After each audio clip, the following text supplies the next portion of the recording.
If you're distressed by the content of this Toolbox talk, please call any of these organisations.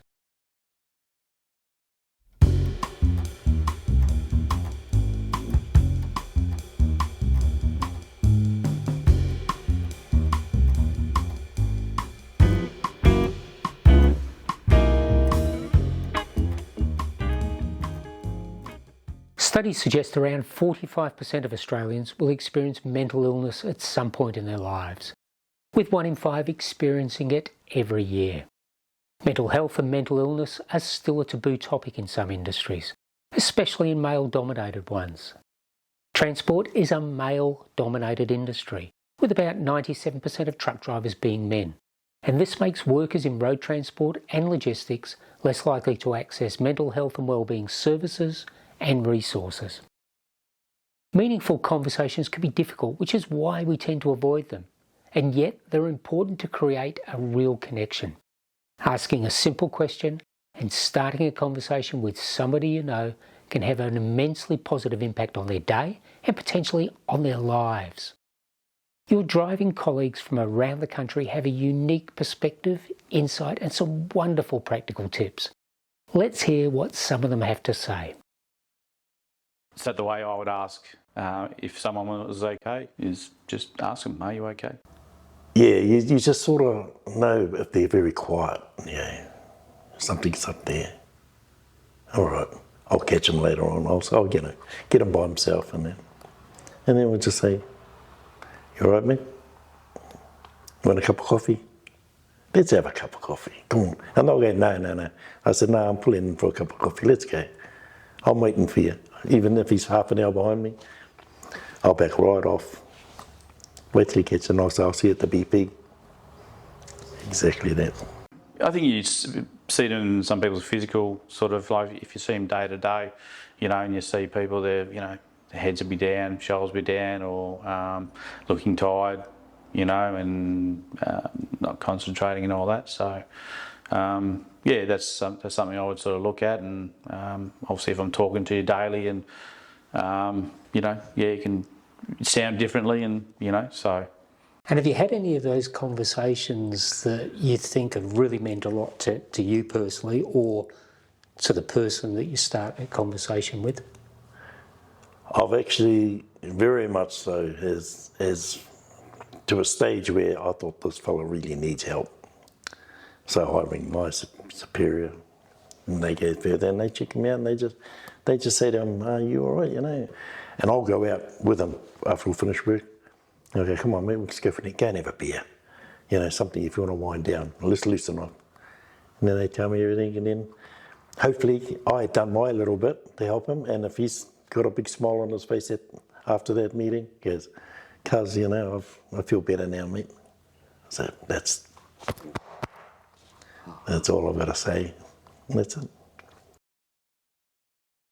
If you notice some changes in what somebody you know says or does, it might be a good moment to ask if they're okay. Signs like irritability, constant mood swings, or going through a major life-changing event can indicate that it's time to ask. Taking the first step to ask somebody isn't easy, but a conversation could change a life.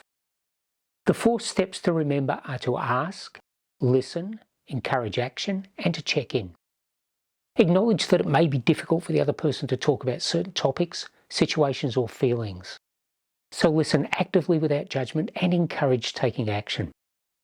Ask about strategies used to manage similar events in the past, or even share some relatable personal experience with empathy. Also know that there are resources that you can look up. Take the time to check the tips suggested by Are You OK? They're simple, easy to follow, and they can make all the difference. What are the signs that would lead you to ask, are you okay? I think the signs would be if anything changes from that colleague. And what I mean by that is that if our relationship is one way, as far as, you know, happy, always laughing whenever we see each other, having a joke, and it's just different at that time, or something is strange, I'd be asking that question. To me, if you touch base with everyone, you know how everyone is. And then you can sort of see, you know, he's a little bit down for some reason. I mean, you don't want to indulge into their private lives because obviously people feel a little bit invasive into their private life. You don't want to do that. I mean, there's a real fine line where you tread. It's maybe their change in mood. Yeah, you spend time with them, you get to know them, you get to know their personality, I guess. So definitely, yeah. We're always saying g'day and thumbs up to each other. So yeah, you pick up on it. Yeah, pick up on their personality or their grumpiness, or yeah, it might be something up. At first, if someone's a bit angry and upset, you can tell by the tone of their voice, by really aggressive and loud. But then as you talk and sort of, you know, have a bit of a conversation, then that aggressiveness sort of eases off and the loudness sort of drops down a bit. So I think there's a sense of calm there once you start talking and that person opens up to you. Like, you know, I mean, even ask questions, what's the weekend for? What are your interests? Cars, football, whatever the case may be. You know, always little things like that helps that person open up a little bit more. Yeah, just maybe say, you know, did you want to get a coffee or have a break together? We normally see each other on our breaks. Yeah, just, yeah, try and maybe touch base with them on the phone a bit when you get a chance, or ask one of their sort of closer contacts, perhaps if they had noticed something, or yeah. It's more about caring for our people, listening to them, than it is of actually from a operational sort point of view, because right now there's so many people out there that are having some issues. As an organisation, what can you do to help? Make resources available and visible, for instance, print posters, or create awareness on screen or online. Host an event and invite an ambassador. Dedicating a specific time to learning about the importance of supporting each other with simple yet powerful conversations shows all organisation members that mental well-being is part of the company's safety culture. Be intentional in creating a work culture where staff feel safe, supported and encouraged to ask, are you okay?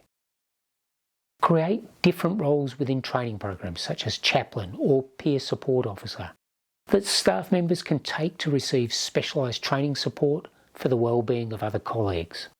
This will build your staff's skills to have courageous conversations. Consider arranging training for your staff. There are specialised organisations that could support this. As part of the community, your company and staff can make a difference. Simple questions can lead to powerful conversations and connections.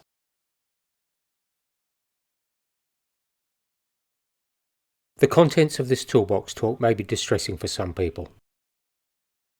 If you have need of support, please call Lifeline on 131 114, Beyond Blue on 1300 224 636, 1800 RESPECT on 1800 737 732, Men's Line Australia on 1300 789 978, or 1300 Driver on 1300 374 837.